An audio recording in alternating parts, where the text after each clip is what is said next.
Boa noite a todos. Mais uma vez, sejam todos muito bem-vindos. Se nós estamos aqui, porque o intuito é buscar um pouco mais de harmonia, buscar novos conhecimentos, ou aprimorar os conhecimentos que já temos, mas só de deixarmos o nosso lar, de deixarmos a comunidade onde nós podemos estar, em outros lugares, mas a preocupação é vir até a casa. Portanto, desde esse momento, desde aquele momento em que nós nos preparamos para aqui estar, nós já começamos um trabalho de proteção de bons fluidos que chegam até nós. Quando nós fazemos a nossa prece, nós também estamos conectando com a espiritualidade. E no momento em que nós também estamos aqui, prestando atenção numa palestra, nós já estamos nos envolvendo com todo esse ambiente. Isso é muito importante a gente ter em mente sobre isso, porque é assim que nós vamos iniciando esse pensamento. Eu já estou recebendo energias positivas, eu já estou envolvido nesse ambiente fraterno, de muito equilíbrio, de proteção espiritual. Tudo isso faz parte. Então, nós, sem delongas, vamos iniciar o nosso trabalho, fazendo a nossa prece, não que seja um ritual, mas é um trabalho em que nós nos conectamos um pouco mais com a espiritualidade maior. Nós ainda, pequeninos que somos, não temos condições de mensurar o trabalho da espiritualidade, que nos faz chegarmos até aqui, o trabalho que o nosso espírito protetor nos conduz, nos enviando bons pensamentos. Vai lá, é bom, vai lá para aprender. É um trabalho imenso. Por isso que nós precisamos, a partir desse momento, nos entregarmos. E vamos então agradecer a oportunidade bendita de aqui estarmos, a oportunidade de receber essas energias benéficas para a nossa construção física e espiritual. Que sejamos, Senhor, bons filhos, bons trabalhadores, bons receptores de tudo o que nós estamos recebendo. Senhor, nos ampare para que os nossos pensamentos possam ser, na maioria deles, pensamentos positivos, pensamento de paz, de equilíbrio, onde nós possamos a cada dia nos entregarmos e buscarmos sermos melhor. E nesse instante, então, Senhor, nós também pedimos toda a sua proteção para que o nosso palestrante seja envolvido de muita luz, de muita paz, de muita harmonia, para nos trazer algo que vai nos despertar a nossa curiosidade, para que possamos buscar a partir daí outros lugares para igualmente nos instruir e nos melhorar. Agradecido, Senhor, por este momento tão sublime e tão único na nossa vida. Nós queremos apresentar o Fábio. Fábio nasce bem, sobrenome bom, né? Nasce bem. Fábio é de Monte Alto, ele é químico e ele é secretário da Agricultura e Meio Ambiente de Monte Alto e ele vai nos trazer o tema Lei de Reprodução, Transição Planetária e os Trabalhadores da Última Hora. Fábio, a palavra é sua.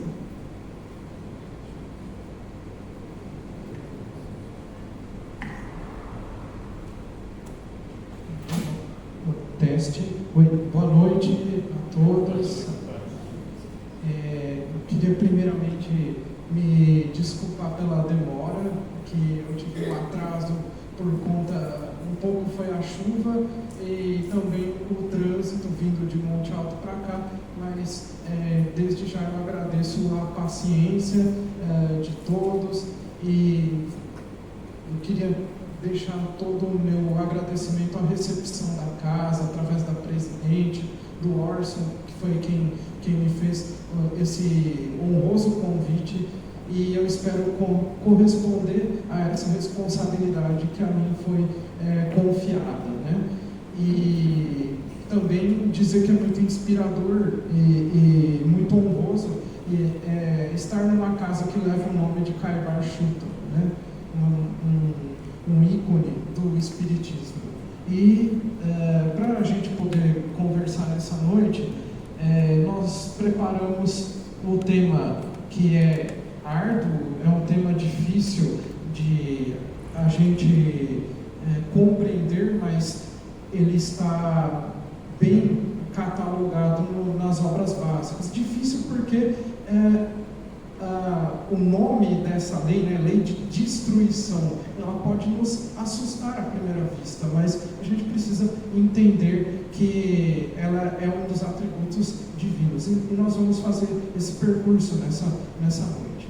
E falar sobre a transição planetária em segundo momento, porque tem muito a ver, tem tudo a ver ele está conectado com a lei de destruição. E no final da minha exposição, nós vamos interpretar a parábola dos trabalhadores da última hora.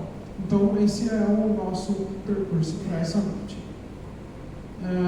Já sem mais delongas, um pouco do que nós vamos expor, né? A gente vai fazer um olhar, então, atencioso sobre a lei de destruição da natureza, que é chamativa, parece ser algo ruim, mas carrega uma conotação que é pela aceleração da nossa evolução espiritual. Em resumo, isso, mas a gente vai aprofundar no tema.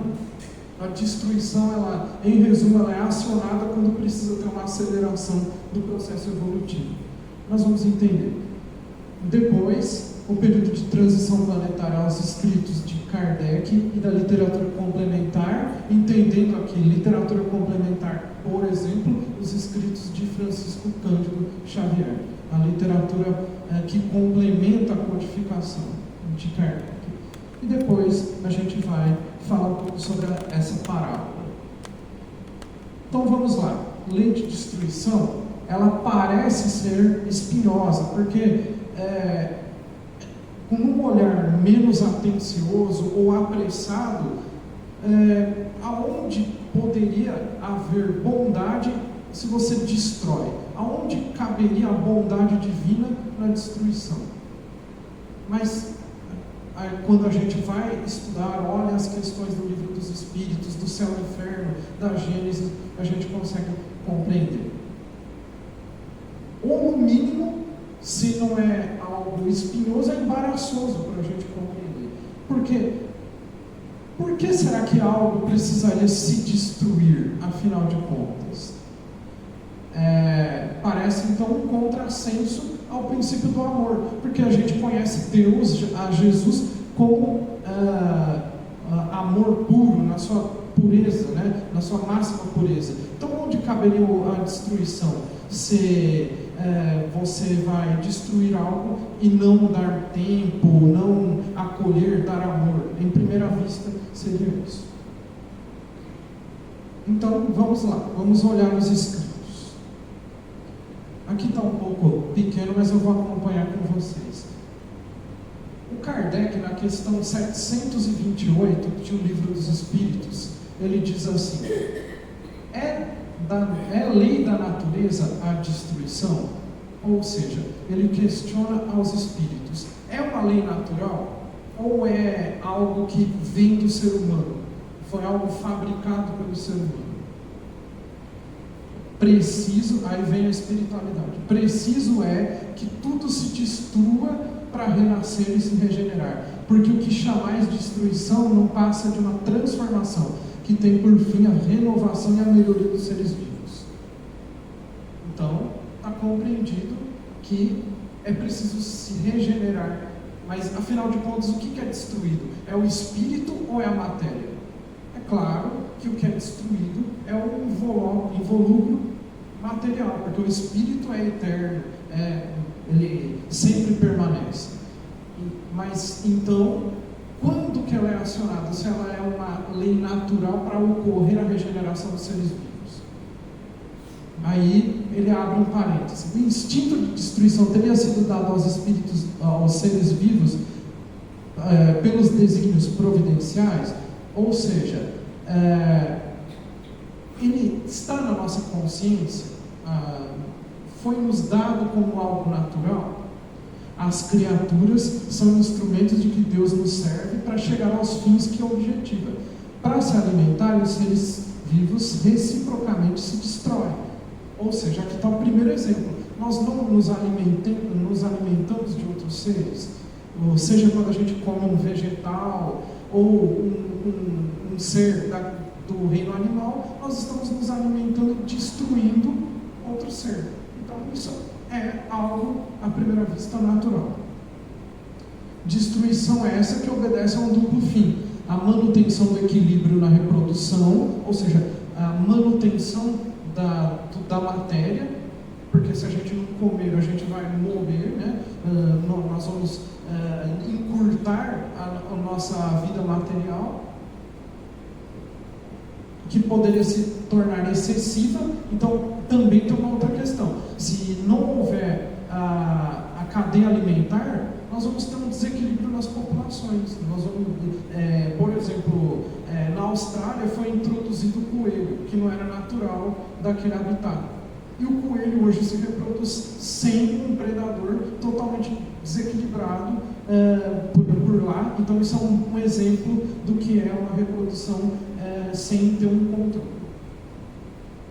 E a utilização dos despejos do invólucro exterior que sofre a destruição. Esse invólucro é simples acessório, ou seja, o corpo material não tem problema ele ser destruído, porque ele é só material didático para o espírito que está ali crescendo.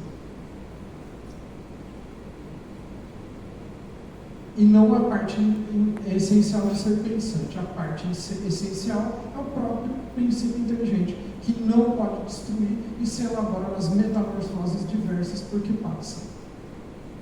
Aí o Kardec, na 729, se a regeneração faz necessária a destruição, por que cerca a natureza dos meios de preservação e conservação?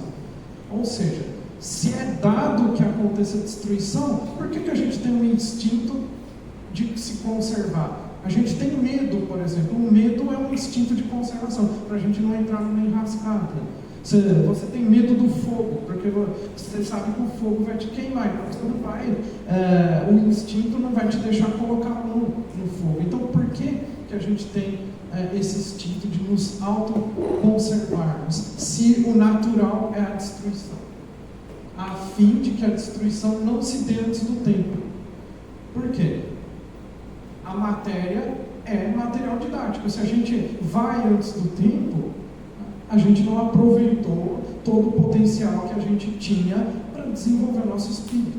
Então nós temos que ter um aproveitamento ótimo, ao máximo do que as questões materiais têm para nos oferecer em termos de oportunidades, né? Então a gente tem esse instinto de conservação para que a gente vive o máximo, aproveitando as oportunidades que a matéria tem a nos oferecer. Toda destruição antecipada obsta ao desenvolvimento do princípio inteligente. Então ele vai atrapalhar o desenvolvimento do espírito se a gente vai antes da hora. Por isso que foi que Deus fez que cada ser experimentasse a necessidade de viver e de se reproduzir. Aí, acho interessante a gente olhar a 7.3.1. Por que ao lado dos meios de conservação colocou a natureza os agentes de destruição? Então, olha como Kardec ele nos ensina muito através das perguntas que ele faz. Porque aqui ele coloca lado a lado as duas interpretações. Tá, então se é natural a gente se conservar para o espírito aproveitar ao máximo a encarnação dele, então por que existem os seres de destruição? Então, vamos ver e depois eu vou explicar uma questão. É o remédio ao lado do mal, já o dissemos, para manter o equilíbrio e servir de contrapeso. Existe uma passagem que Jesus diz assim: há males que são necessários, mas ai daquele que fizer. É exatamente isso aqui. Porque as guerras, por exemplo, quando nós temos um assassino, uma pessoa que finda a vida de outra, ele é um agente de destruição. Ele está causando a destruição, que nós podemos entender que é a aceleração do crescimento daquela vítima, daquela pessoa, daquelas pessoas que estão sofrendo a destruição.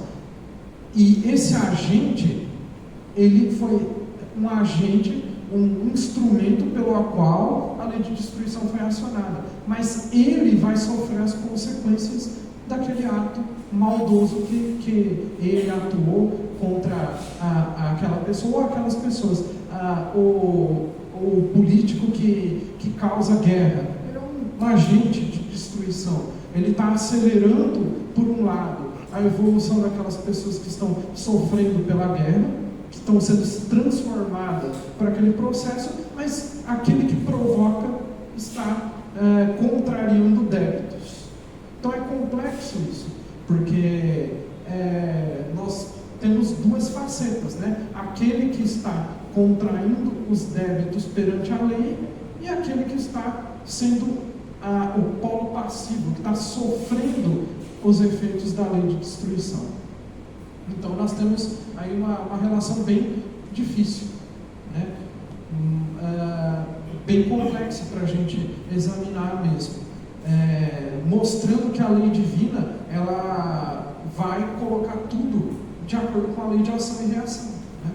Aquele que está causando, ele vai passar alguns dissabores, né? Por conta do mal que ele está causando.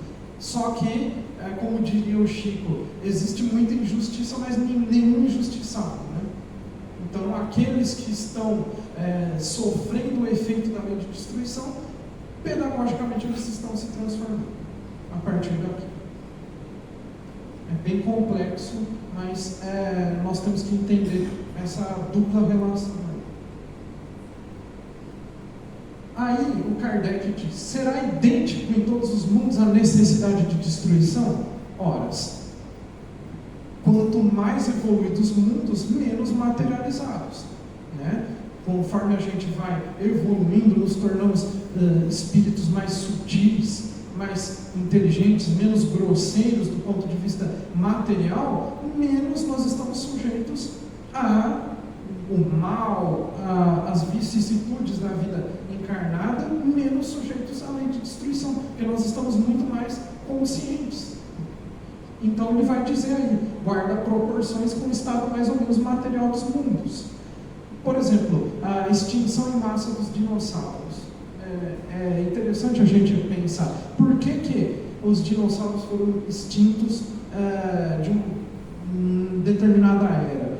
Porque a evolução deles estava abaixo da velocidade que deveria. Então, houve uma mudança brusca para aqueles seres evoluírem mais rapidamente. É um bom exemplo para a gente examinar um pouco sobre a lei de destruição. Ao passo que a gente sabe que no sistema solar existem planetas muito mais espiritualizados do que a Terra, por exemplo. Quando a gente lê cartas de uma morta, né, que é a mãe do Chico que escreve para ele, que ela estaria habitando colônias em Saturno, que é muito mais espiritualizado do que o planeta Terra. É razoável a gente pensar que Saturno não está mais experimentando tanto a lei de destruição como nós. Né?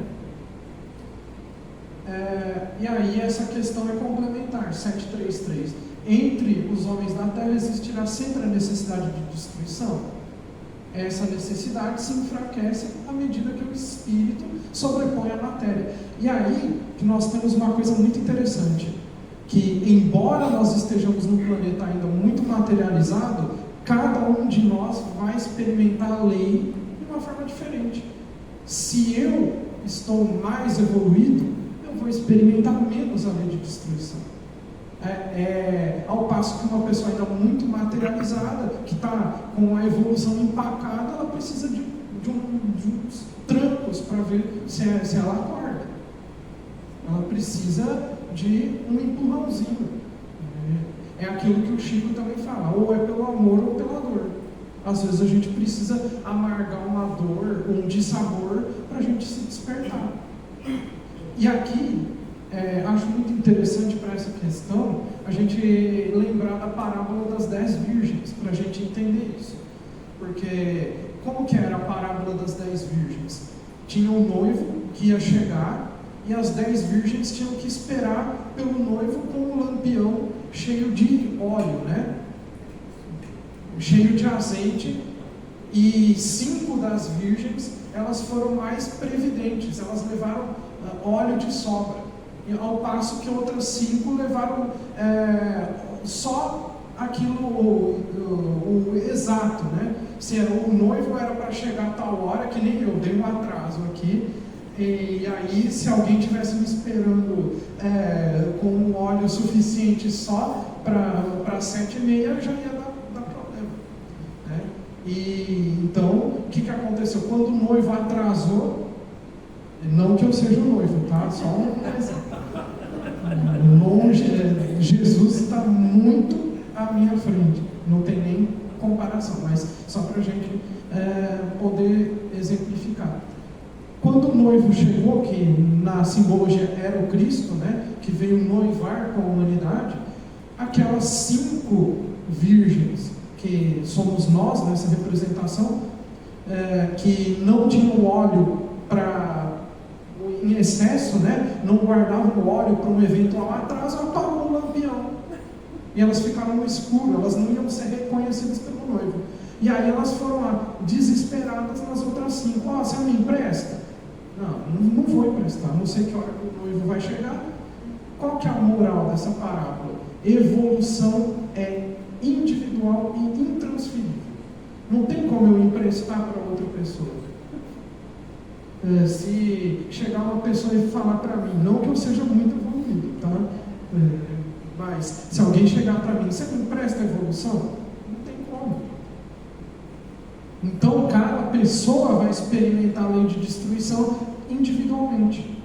É isso que Kardec está dizendo aqui. Então, para mim, a lei de destruição pode ser chutar e machucar o pé. Para outra pessoa vai ser o desencarne, por exemplo. Ou para um grupo de pessoas vai ser o desencarne em massa, por exemplo.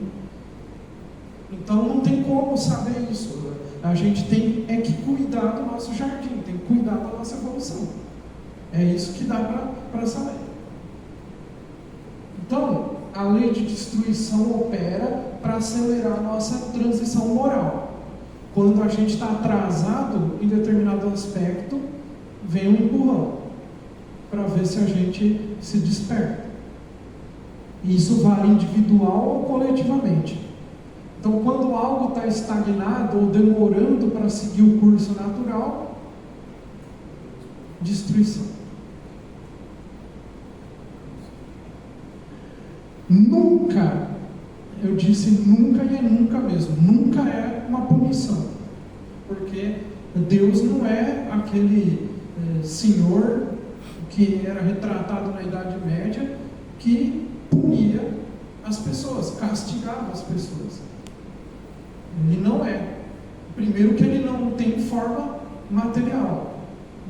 Não dá nem para a gente explicar Deus com as nossas palavras humanas. A gente não sabe o que é. A gente sabe que ele é um ser imaterial e que está além da nossa capacidade de o explicar.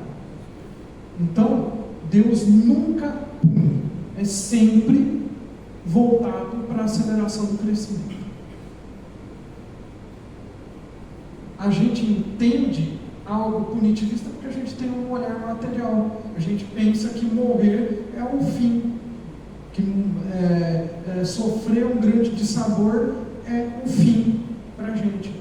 Mas aí, quando a gente pensa que 100 anos, 200 anos, 50 dias, não são nada para um espírito que é eterno.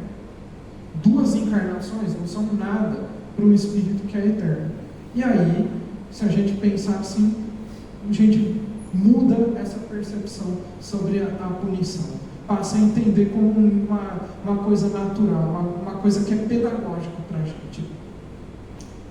Porque o espírito prevalece, ele é eterno. Por exemplo, um descarne coletivo, uma pandemia como a gente enfrentou agora, recentemente, a queda de um avião que mata todos os tripulantes. Quando a gente passa uma situação traumática, uma expiação, alguma dor, sempre é acelerador do nosso potencial. Sempre é. Por exemplo, grandes desencarnes em massa, terremotos, pandemias, quando a gente tem alguma dor particular, perdas financeiras, perdas inesperadas de emprego. Vou falar um pouco sobre o degredo daqui a pouco, que é o expurgo dos espíritos que não tem mais condições de habitar um orbe, um planeta. Mas o degredo também é uma forma de lei de destruição. Então, todos esses exemplos aqui, eles trazem consigo facetas da lei de destruição. E aí, a transição planetária é um bom exemplo. Por quê? Nós não temos tempo infinito para fazermos aquilo que a gente bem entende. A gente pode querer, enquanto espíritos no nosso livre-arbítrio, viver o quanto tempo nós quisermos no mal, mas a gente não pode atrasar a evolução de outras pessoas e do planeta. Existe um curso natural. Se a gente, enquanto espírito, escolhe ficar atrasado, aí nós vamos ter alguns dissabores, porque a gente não tem o direito de prejudicar a coletividade. Então, a transição planetária, de acordo com o profeta Daniel, e corroborado pelo Emmanuel, através do Chico Xavier, nós temos que a transição planetária vai começar aproximadamente em 2057. Ou seja, nós estamos em 2024, nós estamos na nossa última encarnação praticamente antes da transição planetária.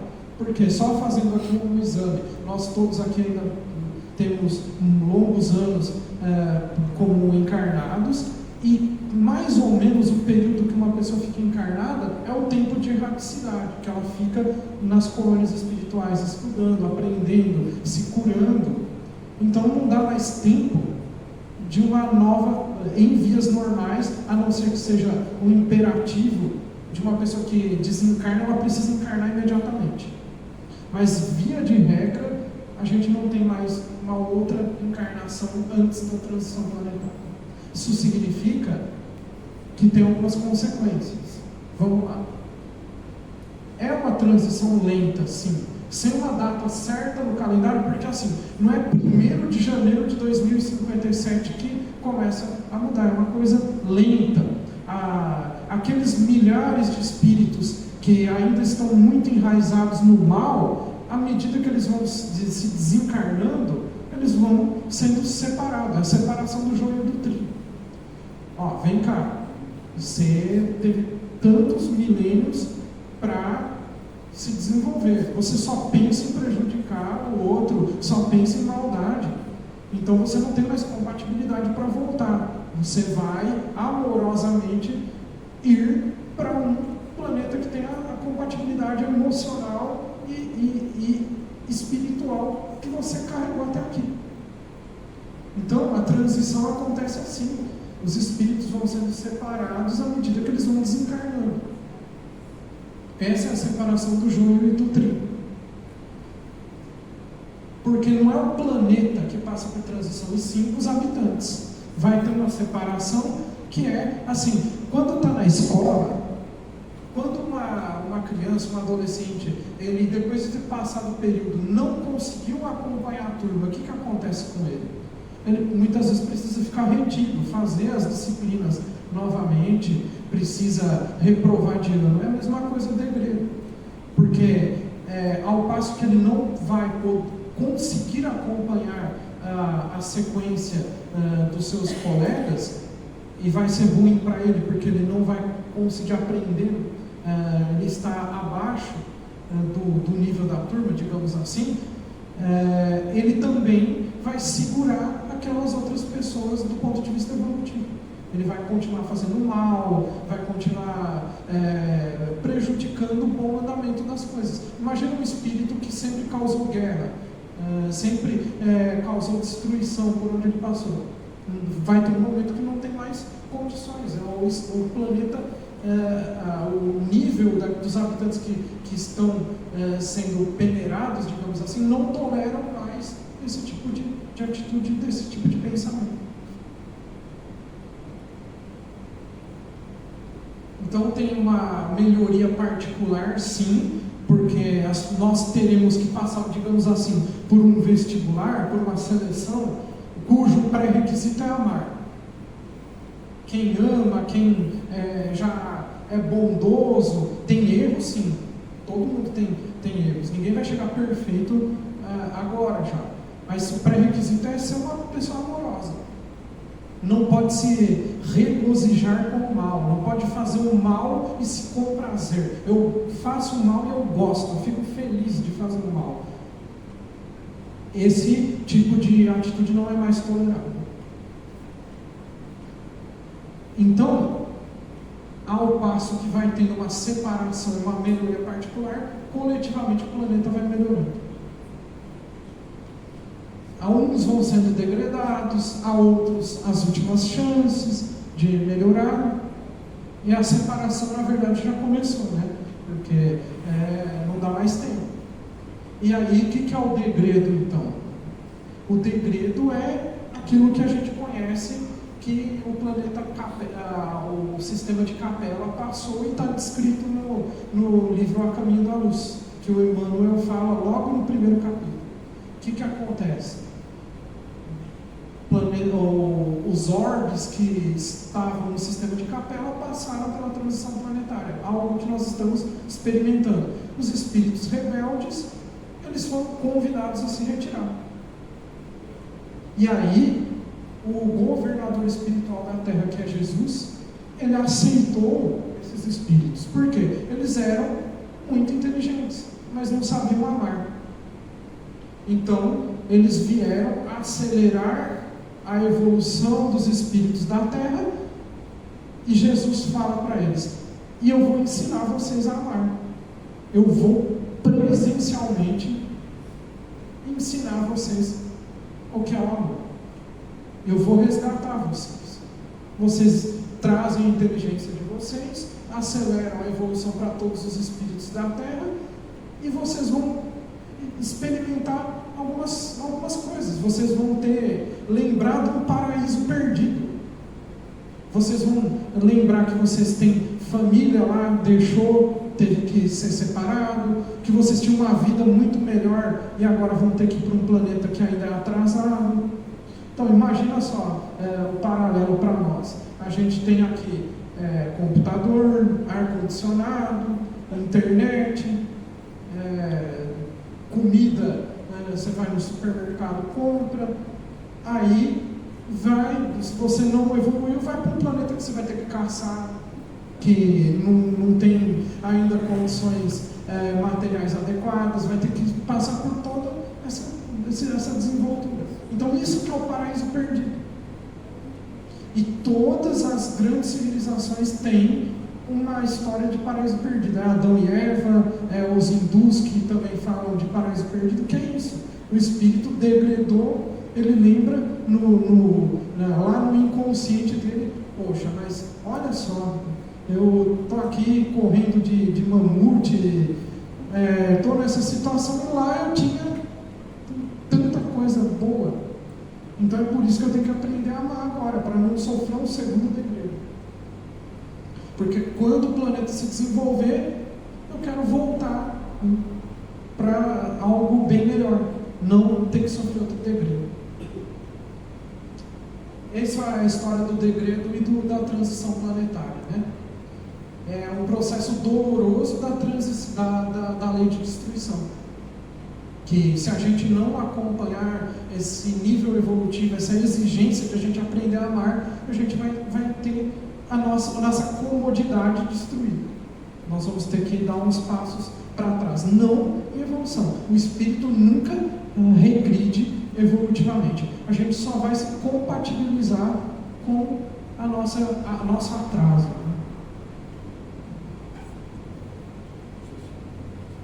Então, na progressão dos mundos, a gente tem aí o primitivismo, que é os espíritos ainda muito primitivos, sem livre-arbítrio, onde predomina o reino mineral, o reino vegetal, ou seja, o princípio inteligente não está muito bem desenvolvido ainda. Então o planeta é primitivo.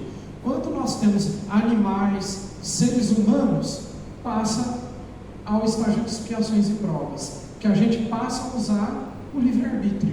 O problema do livre-arbítrio é que a gente faz bobagem com ele. A gente tem um poder de escolha. Aí, questão do livro dos Espíritos.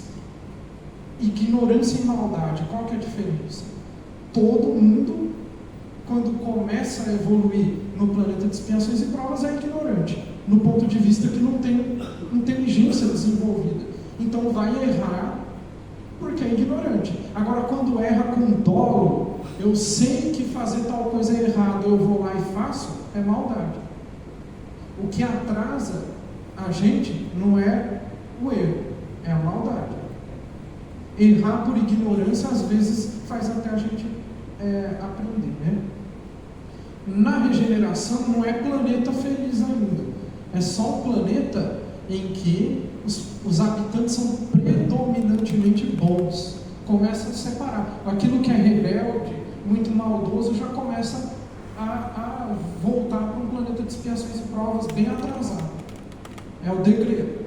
E aí começa a ter uma convalescência. O final da gripe, que você fica com o corpo ruim ainda, é isso. O planeta começa a melhorar, mas ainda não está bom.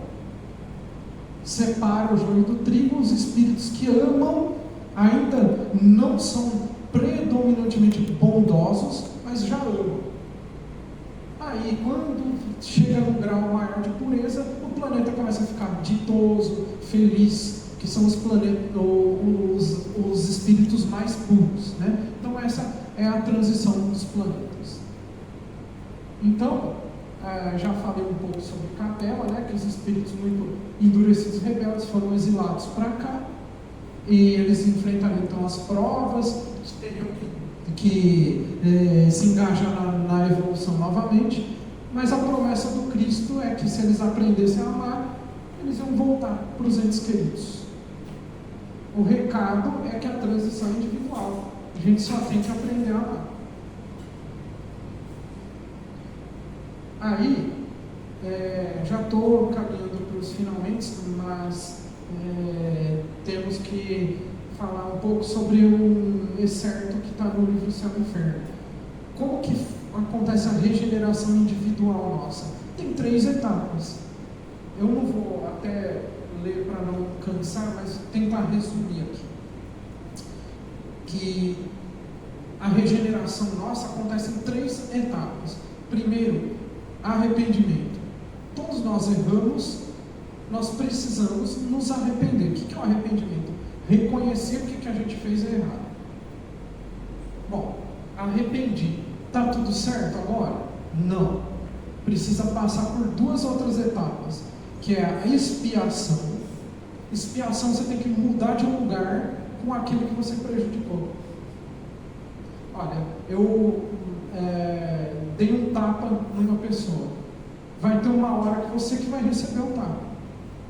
Você prejudicou alguém, alguma circunstância da sua vida vai te puxar o tapete para você sentir a dor do que é aquele mal que você fez. Porque tem que fixar, tem que ficar claro para você que aquilo é errado. Agora, é olho por olho, dente por dente? Tudo que a gente erra, a gente vai receber igualmente, contrário? Não, porque senão todos os nossos erros seriam impagáveis. Então, existe um mecanismo de bondade, a gente paga o mal com o bem. Então pode ser que fazendo bem, a gente exclua da necessidade de um monte de expiações. Você prejudicou uma pessoa, tudo bem, você se arrependeu, mas aí você foi lá e fez o bem para 700 pessoas. Então, talvez você não precise passar por aquele sabor. Né? Então é isso que tem que ficar claro.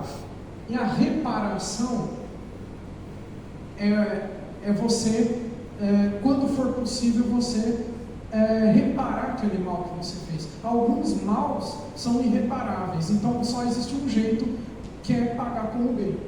Quando for possível, você tem que reparar. Um exemplo prático só. Uma pessoa cometeu um furto, roubou. A forma correta de reparar, além de ele receber as penas e tudo, é ele devolver aquilo que ele adquiriu sem a devida correção. Isso é um exemplo de reparação. Ele vai ter as penalidades da lei e tudo. O correto era ele devolver, fazer a reparação daquele mal, ele devolver aquilo que ele subtraiu. Então, se a gente quer se desenvolver, esse é o caminho segundo o Kardec e os espíritos da codificação: arrependimento, expiação e reparação. A gente muitas vezes para no arrependimento. Mas eu me arrependi do que eu fiz. Mas o que você fez a partir do arrependimento? Você já mudou de lado? A expiação pode ser uma mudança de percepção. Olha, eu tomava certas atitudes porque eu pensava assim, agora eu me transformei, eu sou uma pessoa que toma atitudes diferenciadas. Então eu já mudei de lado. Eu já estou uma pessoa com atitudes renovadas. Então a expiação só vai ser necessária quando a dor, quando você precisar amargar para aprender. Né? E a reparação é você restituir aquele mal que você fez. Então nós temos que aproveitar porque ainda tem tempo. Nós estamos na última hora porque é a nossa última encarnação, mas ainda tem tempo de a gente se melhorar. Então, reparar o máximo das nossas imperfeições, aprender a amar, controlar e administrar nossas más inclinações. Todos nós temos más inclinações, a gente precisa observar, fazer um autoconhecimento. Um de nós pode ser mais egoísta, outro mais vaidoso, outro sedento por poder. A gente precisa pensar naquilo que nós temos de más inclinações e buscar domar essas más inclinações que a gente tem. Para concluir, nós temos a parábola dos trabalhadores da última hora. Por quê? Essa parábola, eu até vou voltar aqui para a gente não precisar ler, para ficar mais fluida a nossa conversa, mas basicamente é o seguinte: se a gente sabe que nós estamos na última encarnação, antes da regeneração planetária, essa é a nossa última hora. Então a parábola se encaixa perfeitamente para nós. Todos os dizeres são para nós. Então vamos lá, o que a parábola diz? Tem o dono da vinha, o dono de uma fábrica de vinhos, que ele saiu para a cidade para assalariar algumas pessoas, para contratar algumas pessoas para trabalhar na vinha. Aí ele sai, ele olha, não tinha relógio, né? Ele se movia pela posição do sol à época. Quando amanheceu, ele saiu, achou lá umas 5 pessoas, falou: olha, eu tenho um labor lá, tenho que as uvas, me ajudar na manufatura lá do vinho. E eu vou pagar 1 denário, que é uma moeda da época, não vem ao caso. E se você trabalhar o dia todo, no fim do dia eu vou te pagar 1 denário. Ah, tá bom, estou precisando de emprego, vou. Aí ele chegou na vinha, acompanhou o trabalho, tinha muito trabalho ainda para ser feito. E aí ele pensou, não vai dar só para essas pessoas, vou ter que contratar mais alguns. Aí ele saiu na segunda hora do dia, encontrou mais umas 5 pessoas na praça lá. Tá sobrando trabalho lá, vocês estão precisando? Eu vou pagar 1 denário para vocês. Notem, mesmo salário de quem já começou a trabalhar no começo do dia. E eles foram, ótimo, eu estou precisando de emprego. Ao final do dia, o senhor da vinha voltou e viu que ainda tinha muita coisa, a colheita dele foi muito expressiva.